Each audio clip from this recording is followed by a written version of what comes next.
gue gede nih badan nih, COVID takut sama gue gitu. Apakah dengan olahraga itu jadi kebel, Bang? Hai, saya Lucy Dan saya Tommy, kami Content Creator Pandemic Tales. sebuah podcast tentang kisah dari para penyintas COVID. Like dan share video ini, subscribe dan tekan belnya untuk nyalain notifikasinya. Thank you guys. Hai Bang. Halo, Tom. Halo. Ya Bang, selamat malam Bang. Gimana kabar Bang? Malam, kabar baik. Kabar baik. Sorry aku ganggu waktunya Abang nih, karena saya tahu nih ya, dokter itu sibuknya luar biasa ya. Jadi aku apresiasi banget nih Abang mau isi acara kita, bantu-bantu kita, kasih ide, kasih tips putar COVID. Thank you, makasih banyak ya Bang. Sama-sama Bang. Bang lagi. Om. Ya, senang bisa berbagi lah. Senang bisa berbagi deh. Tapi nih, biar teman-teman nih yang lagi nonton nih belum tahu nih, Bang. Nama tamu kita sekarang nih Bang Elmore Simanjuntak, seorang dokter. Bang Elmore itu bisa jelasin nggak, Bang Elmore dokter apa, di rumah sakit apa, sekarang aktifnya apa, kesibukannya apa, seperti itu. In charge di mana? Ya, oke. Selamat malam semua teman-teman. Seperti yang tadi Tommy sudah sampaikan, saya Elmore Simanjuntak. Saya itu dokter spesialis anestesi. Memang dokter anestesi itu mungkin kalau teman-teman secara umum tahunya adalah kita dokter bius ya. Secara umum kita itu dokter tidur yang membantu dokter bedah untuk melakukan pembedahan atau melakukan operasi supaya pasien itu tidak merasa sakit. Ya, tapi memang ada satu bagian dari anestesi yang mungkin tidak terlalu banyak orang tahu, bahwa anestesi itu menjadi sebagian besar ICU atau ruangan rawat intensif atau intensive care unit itu penanggung jawabnya adalah dokter anestesi. Oh begitu. Jadi memang kebetulan saya sebagian besar waktu saya melayani di rumah sakit, namanya Rumah Sakit Krakatau Medica di Cilegon. Saya di sana selain dokter anestesi untuk melakukan operasi ya di kamar operasi, dan saya juga sebagai penanggung jawab ICU di sana. Sebelum ada COVID, ya ICU secara umum, general intensive care ya. Dan sekarang setelah ada COVID, telah dibuka ICU khusus untuk COVID dan juga high care unit ya. Ada di sana juga high care unit untuk COVID. Jadi saya jadi penanggung jawab ICU dan high care unit untuk pasien COVID. Oh, so saya simpulkan berarti selain dokter anestesi, Bang Elmore adalah penanggung jawab high care unit khusus untuk COVID di daerah Cilegon ya Bang ya? Ya, di Rumah Sakit Krakatau Medica Cilegon. Rumah Sakit Krakatau Medica Cilegon, dan juga penanggung jawab ICU. Itu tanggung jawab yang luar biasa Bang ya, karena di tempat itulah kritis-kritisnya orang ya Bang ya. Ya. Biasanya ICU adalah tempat terakhir orang mencari pertolongan ya, orang berharap tidak mau masuk ICU. Betul. Karena anggapan orang kalau udah masuk ICU sudah sedikit lagi waktunya mendekati ajal, nanti pikiran orang pasti begitu. Mengerikan Bang, ruangan itu termasuk ruangan mahal yang mengerikan. Oke. Bang, karena podcast kita ini Pandemic Tales Bang, pasti Abang sebagai kepala high care unit ICU itu punya banyak kisah-kisah nih yang bisa dibagikan sama kita soal COVID. Tapi aku punya pertanyaan nomor satu nih Bang. Sebelum COVID, sesudah COVID, hidup seorang dokter berubah nggak Bang? Perubahannya cukup banyak ya, cukup signifikan ya. Dari sisi kebiasaan barangkali ya. Mungkin kalau dari pola kerja barangkali, dulu kalau kita sebelum ada COVID, walaupun dokter ya, tapi perhatian dokter terhadap sterilitas atau kebersihan itu masih kadang diperhatikan atau kadang juga tidak gitu ya. Jadi seperti mencuci tangan setiap kali melakukan tindakan, atau sebelum dan sesudah melakukan tindakan, lalu menggunakan masker. Kadang-kadang kalau kita lihat di televisi juga ya, kalau dokter anestesi itu sepertinya bukan ya, karena kita tidak langsung di lapangan operasi ya dalam tanda kutip, kita tidak berada di lapangan operasi. Jadi kita melakukan pembiusan itu sterilitas kita sebenarnya kurang, saya ya boleh jujur saja, kadang kurang diperhatikan ya. Sterilitas untuk kita pribadi, untuk keamanan kita, dan juga untuk keamanan pasien ya, dari sisi pekerjaan. Nah sekarang nggak bisa. Sekarang semua harus sangat memperhatikan sterilitas, kebersihan sebelum tindakan, sesudah tindakan, cuci tangan. Lalu kita bisa pakai air dan sabun, kalau tidak kita pakai alkohol ya. Kemudian sarung tangan selalu kita gunakan setiap saat, untuk tindakan sarung tangan kita gunakan. Kemudian masker ya, face shield juga terus kita pakai, karena memang dokter anestesi itu resiko untuk terkena penularan COVID itu cukup tinggi ya. Betul. Karena memang kita kalau memang tahu untuk pembiusan total, kita akan tidurkan pasien, kita yang berhadapan langsung sama jalan nafas pasien, hidung dan mulut pasien itu ada di hadapan kita langsung. Betul.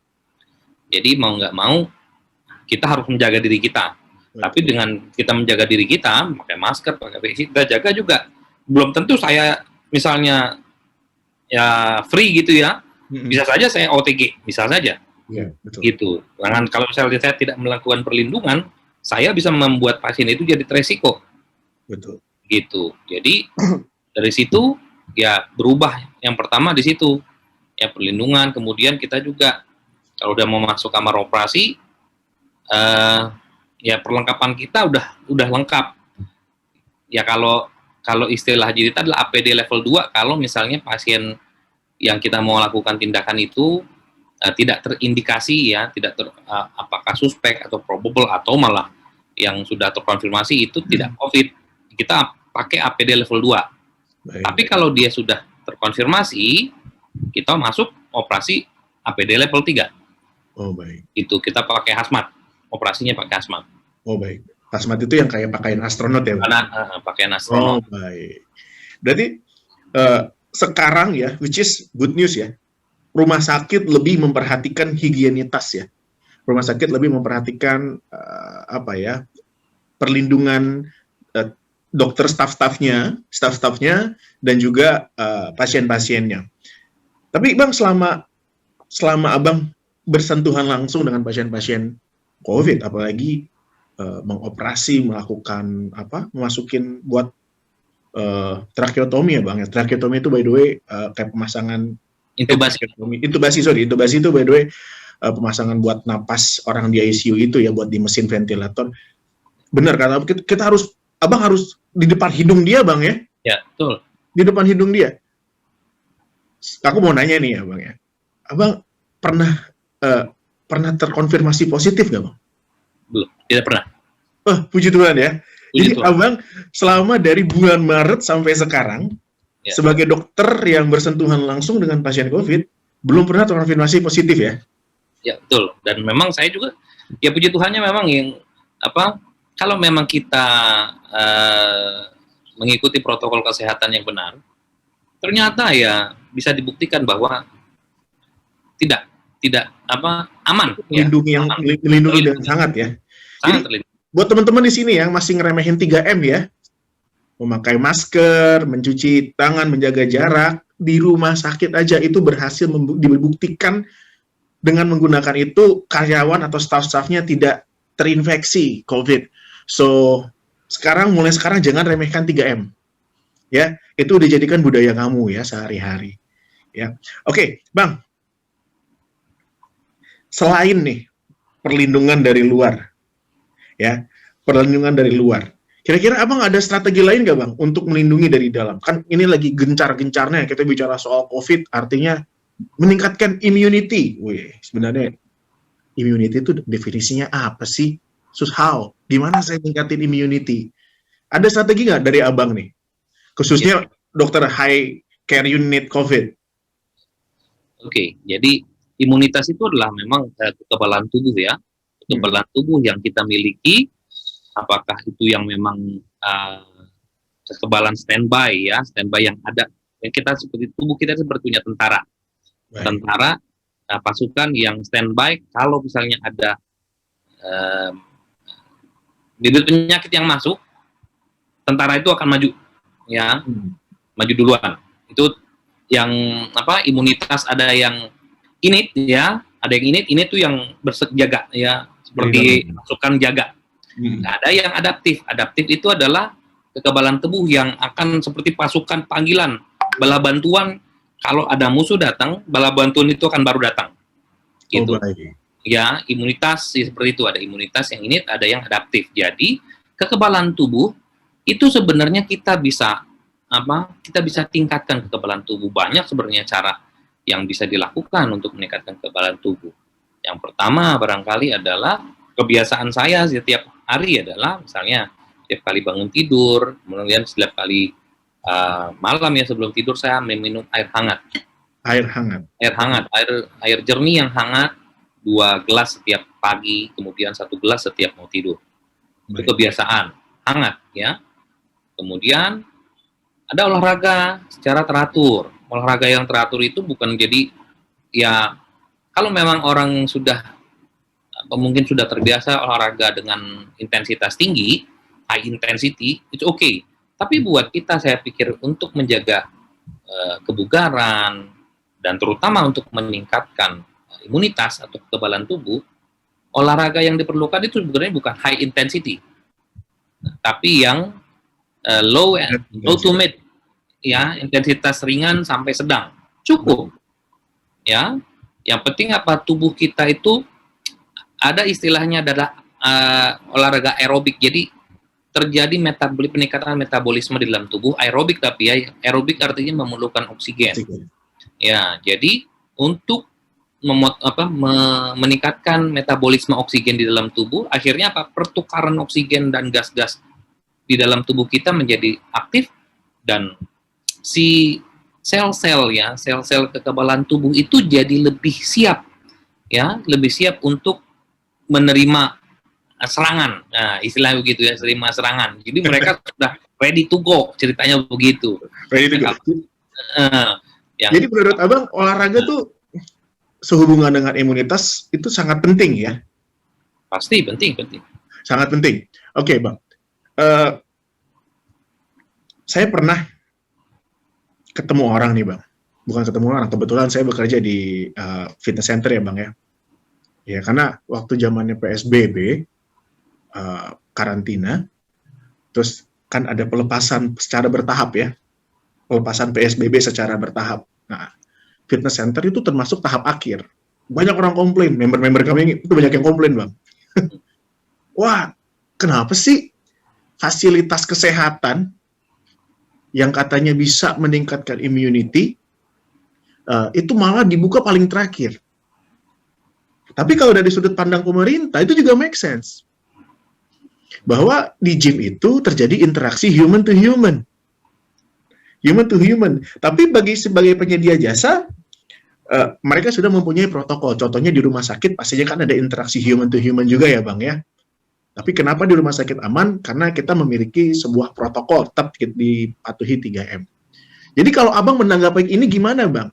Dari sudut pandang Abang setuju nggak jika memang fitness center itu harusnya tetap buka, artinya sarana olahraga ya, ini nggak melulu fitness center ya, sarana olahraga harus buka, atau ini katanya hari Senin kita bakal PSBB lagi, saya belum tahu beritanya ini jadi apa enggak nih. Apakah memang juga harus sebaiknya ditutup dulu untuk melindungi masyarakat dari kontak fisik?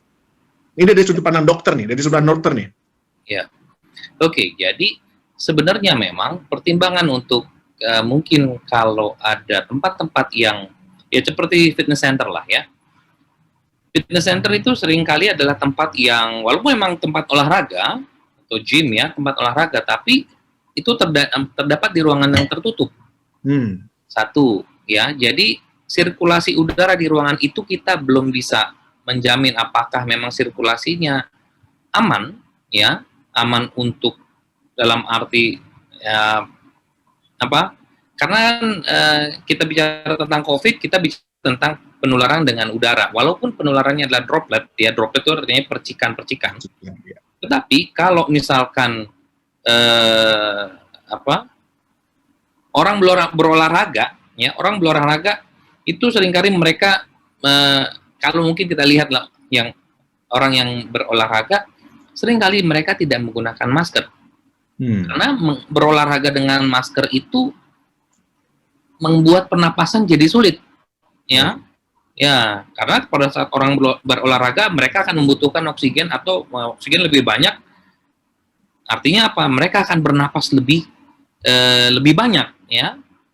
Pernapasan mereka akan lebih banyak, dan kalau menggunakan masker yang biasa kita pakai, misalnya ya masker kain atau masker yang 3 lapis, itu pernapasan akan lebih berat. Kecuali kalau orang-orang tersebut yang berolahraga menggunakan masker khusus untuk berolahraga, mungkin itu oke. Tapi tidak, ternyata kan secara umum orang nggak menggunakan masker olahraga khusus. Tapi mereka kalau berolahraga ya mereka tidak pakai masker sama sekali. Nah, itu yang menjadi perhatian. Nah, kalau orang berolahraga di luar, ya outdoor ceritanya, masih banyak yang saya perhatikan orang berolahraga tidak pakai masker. Kalau kita bisa bandingkan dengan di Singapura, ada batasan. Kalau orang berolahraga di luar dengan kecepatan, ada batasan kecepatannya, ya. Ada batasan kecepatan, contoh 10 km per jam, lebih dari 10 km per jam, mereka boleh tidak perlu pakai masker. Tapi kalau mereka berolahraga di bawah itu, contoh jalan santai, ya, itu nggak harus pakai masker. Baik. Itu walaupun outdoor, indoor nggak bisa. Kalau mereka mau olahraga indoor, ya tetap ada jarak, karena sebenarnya 3M yang dicanangkan pemerintah sebenarnya sekarang sudah ditambah sebenarnya 5M sekarang lebih tepatnya. Apa lagi tuh, Bang? Ya, menjauhi kerumunan, ya kan?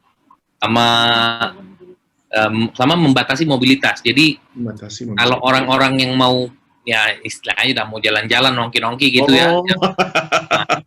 Ya itu kan suka orang jalan-jalan tuh. Iya. Itu harus dibatasi, sama ngumpul-ngumpul, ya, menjauhi kerumunan. Nah, itu. Nah, kalau di dalam satu gym misalnya, di dalam satu fitness center, kadang kalau banyak orang di dalam situ, ya itu resiko terjadi penularan. Lagi mereka bersama-sama berolahraga, kemudian pernapasan mereka menjadi yang tadinya dari droplet penularan, karena pernapasan mereka cepat, akhirnya uap yang keluar dari pernapasan mereka bisa menjadi yang istilahnya adalah aerosol. Betul. Penularannya jadi aerosol. Karena apa? Karena mereka berolahraga dengan begitu intens, nafas mereka keluar. Nah, ada yang misalnya dalam pernapasan mereka ada virusnya, nah itu bisa menularkan ke orang yang lain. Seperti itu. Baik. Jadi selain memang berolahraga itu penting, ya, sebagai perlindungan diri dari dalam, tapi artinya kita harus tetap memperhatikan yang namanya proteksi diri, ya, Pak, ya, Bang Elmore, ya. Proteksi diri 3M. Ya, betul kata Bang Elmore, memang akhirnya gym-gym itu, fitness center memiliki protokol di intensitas berapa dan berapa boleh tanpa masker, tapi jaga jarak dibatasi, tapi intensitas berapa sampai berapa ya tetap disarankan menggunakan masker. Apalagi orang yang latihannya hanya sekedar weight training, ya nggak terlalu aerobik, sekedar anaerobik, ya tidak terlalu banyak menggunakan oksigen sebagai sumber energi, sehingga mereka ya disarankan pastinya pakai masker. Tapi Bang, ini Bang, aku ada pertanyaan lagi nih. Ini dari teman-teman sih, sesama entusias, ya. Ini entah pertanyaan atau menjadi sebuah konsep yang salah, coba Abang Elmore luruskan nih. Apakah dengan olahraga kita jadi kebal COVID, Bang? Karena banyak orang-orang di gym tuh jadi ngerasa, wong gue olahraga, gue gede nih badan nih, COVID takut sama gue, gitu loh. Apakah dengan olahraga kita jadi kebal, Bang? Coba dijelasin dari sudut pandang dokter nih. Kalau boleh saya kasih satu kata aja, ya. Ya, dengan olahraga kita tidak kebal COVID, tetapi dengan kita rutin berolahraga, kita akan membantu tubuh kita untuk mendapatkan kekebalan tubuh yang lebih baik, ya, supaya misalkan kita berharap tidak, ya, misalkan ternyata kita terkena COVID, kita berharap kekebalan tubuh kita bisa melawan virus itu yang masuk itu, dan kita tidak menjadi sakit berat. Begitu. Baik. Jadi kita ya berharap kita hanya jadi sakit ringan. Tapi kalau kita terkena COVID, ya itu problem penularan. Penularannya adalah kalau kita misalnya jaraknya tertular dari orang yang punya COVID, ya bisa tertular juga karena memang penularan itu kan dari pernafasan, ya dari pernafasan. Virus itu bisa aja masuk ke dalam tubuh kita. Kalau kekebalan tubuh kita baik, kita bisa tidak bergejala. Tapi pada saat kekebalan tubuh kita turun, kita bisa bergejala. Iya. Jadi kalau saya simpulkan seperti ini, Bang, olahraga tidak mencegah virus itu masuk ke tubuh kita, tapi akan memperkuat tubuh kita melawan virus ketika dia sudah di dalam. Betul. Statement ini tepat ya, Bang ya? Betul. Ya, jadi buat teman-teman ya, fitness enthusiast, orang yang suka olahraga, diperhatikan. Olahraga tidak membuat Anda kebal COVID, tapi membuat Anda kuat melawan COVID. That's the point. Ya, perhatikan baik-baik. Oke, Bang, isu berikutnya nih, Bang, yang lagi gencar-gencarnya di Indonesia, yang nanti katanya orang pertama tuh Pak Presiden Jokowi, vaksin. Ya, mengenai tanggapan Bang Elmore mengenai vaksin gimana? Kan ini jadi kontroversi, Bang. Aku bacanya sih secara singkat ya di banyak media-media berita ya. Setuju, nggak setuju, masih dipertanyakan. Tadi aja sebelum kita mulai podcast kita, aku baca di Cina malah meningkat 2 kali lipat, padahal Cina lah vaksinnya ya. Produksi Sinovac, ya sorry saya sebut merek jadinya kan vaksinnya, ya seperti nanti ditut gitu, Bang. Iya. Iya, menurut Abang gimana nih? Gimana soal vaksin dan isu-isu? Ya soalnya ini menjadi, kita kan ibarat kata kita ikutin pemerintah, Bang. Ya. Pemerintah bilang A ya A, pemerintah bilang B ya B. Cuma kita jadi ragu-ragu. Vaksin itu kalau nggak salah definisinya gue masukin penyakit yang dilemahkan ke badan saya, sehingga badan saya adaptasi terhadap virus tersebut, terus menciptakan antibodi yang cukup ketika nanti beneran virusnya datang gitu. Ya. Menurut Abang gimana? Oke, kalau bicara tentang vaksin bisa panjang ya, tapi saya kasih satu apa ya saya bilang ya, gambaran kasar aja kan, secara umum ya. Jadi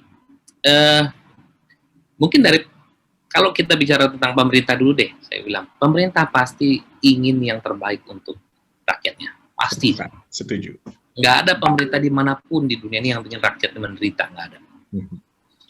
Dan pemerintah Indonesia ya dengan presiden yang kita miliki sekarang ya, Pak Jokowi itu cukup bijaksana lah menurut saya pribadi ya, cukup bijaksana dan pertimbangannya itu sudah sangat-sangat matang untuk memang vaksin harus dilakukan di Indonesia, vaksinasi.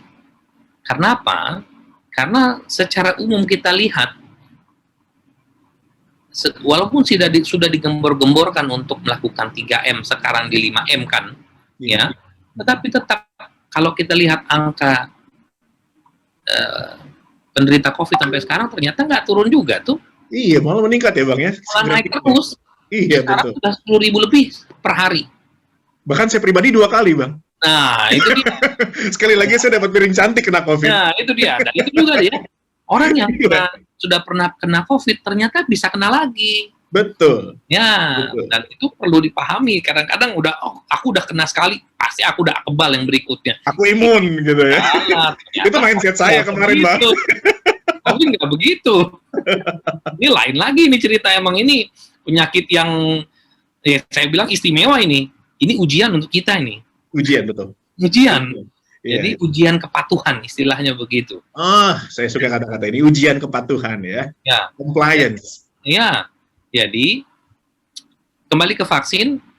Nah, pertimbangan pemerintah adalah memang Indonesia untuk menyelesaikan problem yang sekarang terjadi di masyarakat Indonesia ternyata karena COVID itu vaksinasi.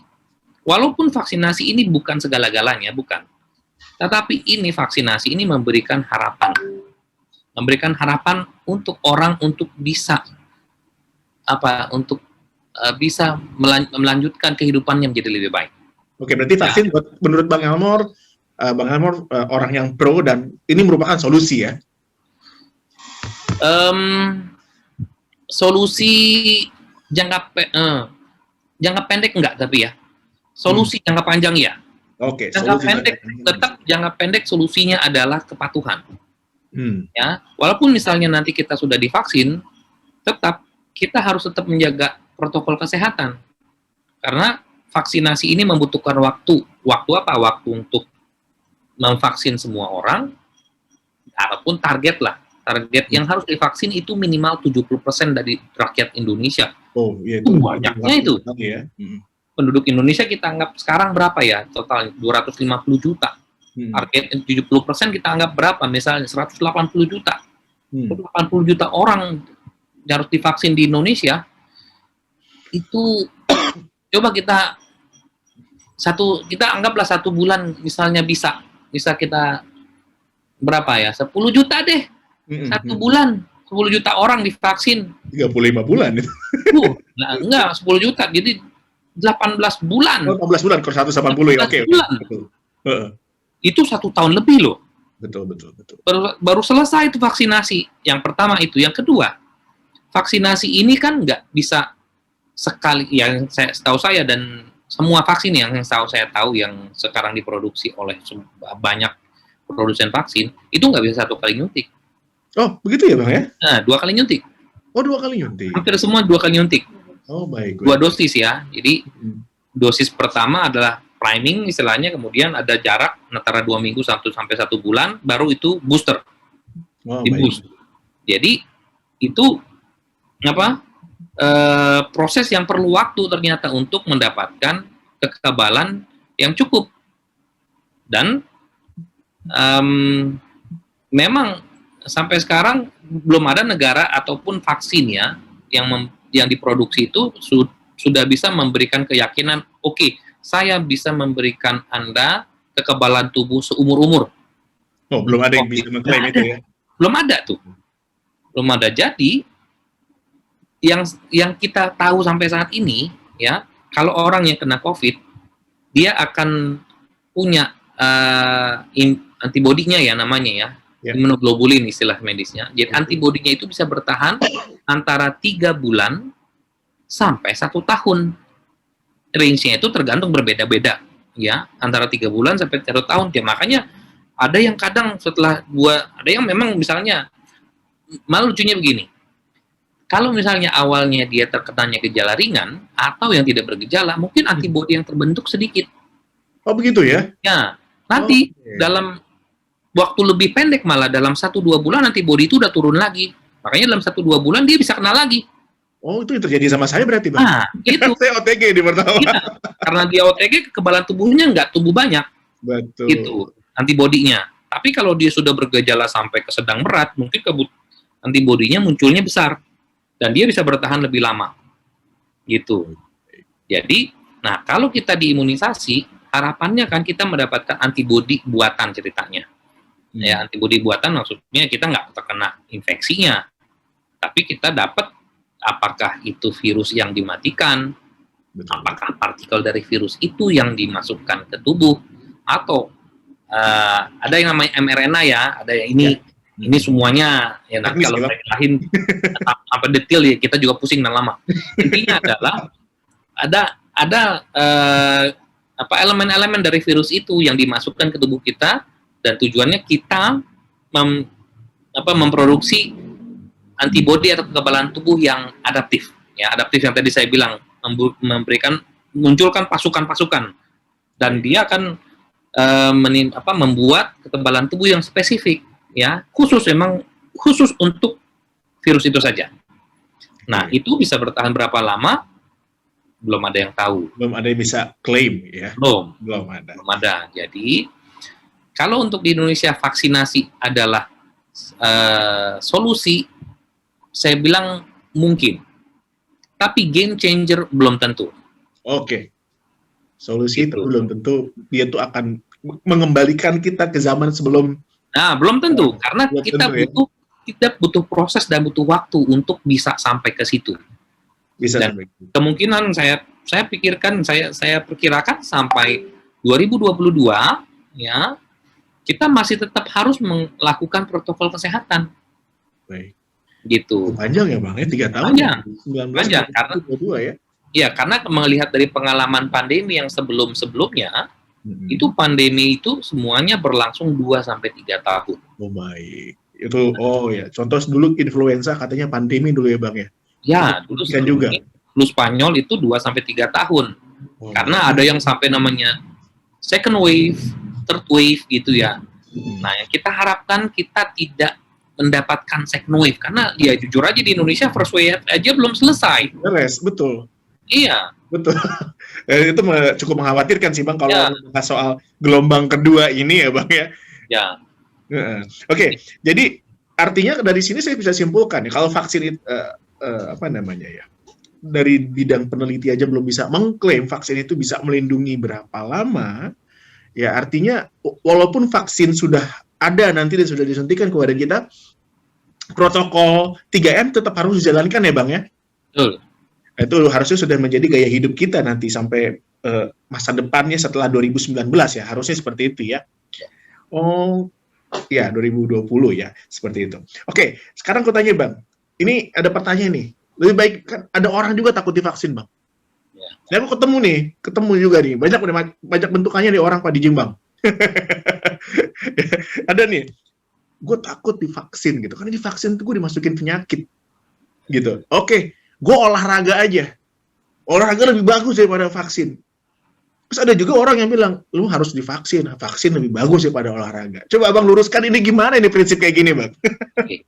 Jadi mengenai vaksin barangkali kalau saya yakin teman-teman juga sebenarnya yang sekarang itu punya pandangan bahwa olahraga itu cukup atau tidak. Nah, mereka pernah melewati masa kecil dari bayi, balita, dan mungkin boleh ditanyakan sama mereka atau kita lah, saya pribadi lah ya, saya bilang, sudahkah saya diimunisasi? Imunisasi dari kecil tuh banyak ya, ada BCG, ada hepatitis, ada DPT, ya macam-macam, ada polio, Betul. ada campak. Tujuannya apa? Apakah dengan imunisasi itu kita akan tidak terkena penyakit-penyakit itu? Tetap bisa kena ternyata. Karena apa? Karena itu penyakit yang menular. Nah, artinya apa? Kalau kita terkena virus atau penyakit tersebut, contoh TBC misalkan, kalau kita kontak erat ya dengan orang yang TBC, kita bisa kena TBC juga. Tapi ngapain dong kalau gitu kita di imunisasi TBC? Tujuannya apa? Kalau kita tetap kena kok. Tujuannya apa? Tujuannya supaya kalau kita nanti sakit, kena penyakit tersebut, kita tidak kena sakit yang berat. Ya. Baik. Artinya apa? Kalau kita tidak sakit berat, kita mengurangi angka kesakitan, jadi kita tidak harus sampai dirawat. Betul. Atau kita tidak meninggal Amin. karena sakit itu. Nah, yang jadi problem kan sekarang ini, kita sakit berat, akhirnya sampai dirawat rumah sakit nggak cukup. Rumah sakit nggak cukup, tempatnya kurang, betul. Iya. Apalagi yang meninggal. Yang meninggal apa? Ya, yang kita harapkan kan jangan sampai meninggal. Sanksinya itu ya, tujuannya tidak sampai kita sampai sakit berat sampai meninggal. Yang pertama, tujuan pertama. Yang kedua adalah tujuan vaksinasi adalah untuk membuat orang-orang secara dominan atau secara besar mayoritas penduduk itu menjadi lebih kuat. Akibatnya apa? Kalau mereka lebih kuat, mereka nggak akan menularkan penyakit itu ke orang lain. Baik. Gitu. Dengan tidak menularkan penyakit itu ke orang lain nggak akan tular dari kita. Yeah. Nah, kan begitu. Karena belum apa-apa virus itu sudah dihajar sama kekebalan tubuh kita. Ya, kan akhirnya kita kan gejalanya jadi gejala ringan. Kita nggak nular juga sama orang lain. Dan orang lain juga begitu, karena dia udah diimunisasi, dia juga nggak sakit berat. Akhirnya dia nggak menularkan juga. Akhirnya menurunkan angka penyakit orang yang sakit COVID. Intinya begitu. Ya, jadi kalau ada orang yang bilang tadi, saya bilang what is best nih? Gue mending gue olahraga daripada divaksin atau divaksin. Ada satu lagi yang saya mau sampaikan lah, kunci sebenarnya. kuncinya ya. Ya, dengan divaksinasi sebenarnya tujuan yang harus kita pikirkan adalah bukan untuk diri kita sebenarnya. Oh, Ya, tapi masyarakat. orang-orang banyak berpikir adalah vaksinasi adalah supaya saya jangan sakit, supaya saya saja jangan sakit. Padahal tujuan vaksinasi itu bukan itu. Tadi yang terakhir saya sampaikan, tujuan vaksinasi adalah supaya kita tidak sakit yang berat dan menularkan ke orang lain. Akhirnya artinya apa? Tanggung jawab kita terhadap orang-orang yang ada di sekitar kita. Ya. Jadi dengan vaksinasi, kita tidak membuat orang-orang di sekitar kita yang misalkan rentan ya. Rentan itu sekarang populasi yang rentan adalah yang nggak masuk nih. Sekarang kan range-nya yang harus diimunisasi itu hanya usia 18 sampai 60 tahun nih. Baik. Nah, di luar ini kan nggak. Itu termasuk rentan ya? Berarti nggak? Nah, iya, ini luar vaksin ya? Satu, tentang yang usia. Yang kedua, yang punya penyakit-penyakit bawaan. Kencing manis atau gula, darah tinggi, jantung, sakit ginjal. Ini nggak bisa diimunisasi nih. Walaupun masih muda, Bang? Iya, betul. Oh, begitu ya? Muda nggak bisa diimunisasi. Baik. Mohon maaf, dengan teman-teman yang lain juga yang sudah pernah kena COVID, nggak bisa diimunisasi. Saat ini ya, Berarti nggak bisa diimunisasi ya, Bang? nggak bisa. Oh, baiklah. Ya, orang teman-teman yang sudah pernah kena COVID, itu untuk yang pertama kali ini yang mau diimunisasi nggak bisa. Karena kita berpikir bahwa mereka sudah punya antibodinya. Oh, iya. Yes, betul. Ngapain juga diimunisasi? Kan Ngapain gitu. diimunisasi? Ya kan, mereka udah punya antibodinya. Jadi, nah, tujuan kita, contoh ya, seperti saya ya, saya bersyukur sama Tuhan, saya masih dilindungi, sehingga saya sampai saat ini tidak positif. Nah, dengan saya ambil keputusan, oke, saya akan divaksinasi. Saya akan melindungi orang-orang di sekitar saya. Contoh, orang tua saya sudah cukup tua, ya, sudah lebih dari 60 tahun. Anak-anak saya usianya masih anak kecil. Demikian juga yang ada, ya mungkin di sekitar kita lah, yang punya penyakit.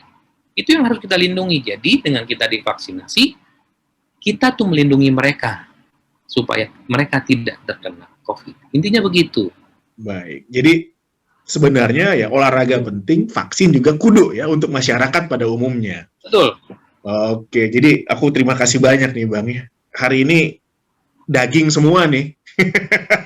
Ini daging semua nih, penting semua karena kita belajar banyak soal olahraga, kita meluruskan persepsi-persepsi yang salah tentang olahraga dan COVID, dan juga kita bicara soal vaksin. Dan terakhir Bang, sebagai garda terdepan, ya sebelum kita tutup acara kita nih Bang, bincang-bincang kita nih, ya kira-kira pesan-pesan saudara-saudara kita yang masih bertarung nih melawan COVID di ruangan rumah sakit atau di isolasi mandiri di rumah. Oke. Untuk teman-teman semua yang masih berjuang, tetap semangat ya, tetap semangat, dan memang perjuangan ini belum selesai. Jadi tetap semangat. Yang pertama, jaga kondisi kesehatan tubuh masing-masing dengan tadi ya, berolahraga, kemudian makan makanan yang bergizi, minum cukup ya, kemudian yang penting juga protokol kesehatan harus dijaga. Ya, protokol kesehatan itu jangan sampai lengah, dan seringkali ada yang ya kelengahan itu terjadi pada saat kita tidak bertugas sebenarnya. Pada saat kita, maaf ya, kita sudah selesai dinas atau tidak selesai bertugas, kemudian kita lepas semua perlindungan kita, misalkan kita ngobrol sama-sama, makan sama-sama, nah di situ terjadi. Ya, jadi don't let your guards down. Betul. Ya, anytime, every time, gitu. Jangan sampai, dan jangan lupa minta Tuhan untuk selalu menyertai, melindungi kita. Ya, itu kunci yang paling utama. Ya, itu untuk teman-teman yang sedang dalam fase isolasi atau penyembuhan. Kalau yang isolasi misalnya yang sudah positif, isolasi tetap semangat. Sama yang saya sering sampaikan juga sama teman-teman, yang kasihan adalah seperti yang diisolasi ini, tadinya mereka ya mungkin yang tidak bergejala barangkali atau gejala ringan, karena mereka diisolasi dan tidak bisa melakukan apa-apa. Akibatnya apa? Yang tadinya nggak sakit jadi sakit karena stres, pusing. di rumah butek, nggak bisa kemana-mana, dan akhirnya pikiran yang macam-macam datang. Ini kayak istri saya di rumah stres deh. Nggak kemana-mana bang. Nah, akhirnya pikiran yang enggak jadi yang muncul kan gitu. Nah, semangat aja. Semangat.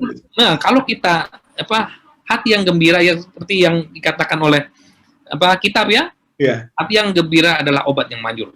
Obat yang manjur. Harus tetap bergembira kapanpun. Ya, walaupun di ruang isolasi tetap tersenyum ya, tetap bergembira. Gembira kan.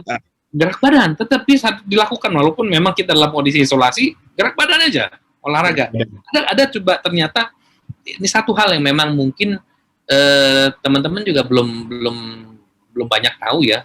Ternyata si COVID ini dengan suhu tubuh yang misalnya kita dilatih dengan berolahraga ya, bukan hanya dari sisi pergerakannya, tapi suhu tubuh kita yang naik, itu ternyata membuat si virus COVID itu nggak tahan lama, nggak kuat. Baik, iya, karena suhu tubuh meningkat, si virus COVID meningkat. itu tahan lama ya. Ya, akhirnya ada yang istilahnya virus shedding. Akhirnya mereka akan lebih cepat terlepas dari tubuh kita.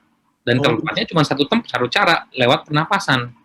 Jadi, itu kita olahraga rutin ya bang ya? Ya, olahraga rutin itu membuat tubuh kita suhunya naik, akhirnya si virus itu nggak tahan nempel, akhirnya dia lepas. Oh baik, ini saya baru dengar dan ini bisa saya kasih tahu ke teman-teman saya biar mereka tetap tidak takut untuk berolahraga. Kedua bang, ini terakhir juga ini pesan-pesan buat orang yang masih menganggap virus ini nggak ada, hanya sekedar konspirasi bang. Karena orang-orang tipe ini nih yang bikin akan lama nih, akan bikin masalah pandemi ini yang makin lama gitu. Ya, jadi ya masalah keyakinan atau kepercayaan itu sebenarnya itu tanggung jawab masing-masing orang ya, itu dalam pemikiran masing-masing orang. Tetapi ya kalau dari saya pribadi sebagai tenaga kesehatan, ini bukan konspirasi ya. Jadi COVID ini bukan konspirasi, ini memang nyata ada, dan sudah banyak membuat perbedaan yang sangat jauh dibandingin sebelum ada COVID ini. Ya, kita bisa lihat misalnya teman-teman saya punya teman yang orang tuanya atau tetangganya atau siapapun tadinya sehat-sehat saja, ternyata akhirnya harus pergi. Yeah. Sebelum ini kan nggak ada yang seperti ini. Betul. Harus pergi. Dan kalau kita tidak percaya, ya sudah, saya nggak akan memaksa. Tetapi dengan Anda melakukan protokol kesehatan, seperti saya katakan tadi, Anda bertanggung jawab, atau kita bertanggung jawab terhadap orang-orang di sekitar kita. Jadi kesimpulannya, percaya nggak percaya tetap protokol kesehatan ya bang? Betul. Itu intinya. Ya. Jadi buat teman-teman yang nggak percaya, tetap protokol kesehatan ya. Kasihan kita yang percaya sama yang udah kena nih. Betul. Jadi sekali lagi aku thank you banget bang. Ya, ilmu yang bincang-bincang singkat ini aja, saya mendapatkan banyak sekali intisari yang bisa saya bagi-bagi ke teman-teman kita yang sedang dalam fase isolasi ataupun teman-teman kita yang sangat peduli dengan penyakit ini. So, terima kasih banyak Bang Yalmor. Tuhan berkati Bang. Sama-sama, Tuhan berkati. Tetap semangat ya, tetap semangat. Kita bisa lewatin ini. Semangat, kita bisa lewati. Kita ngomong sama-sama Bang, kita bisa lewati ya. 1, 2, 3. Kita bisa lewati. Oke, thank you Bang. Thank you. Iya.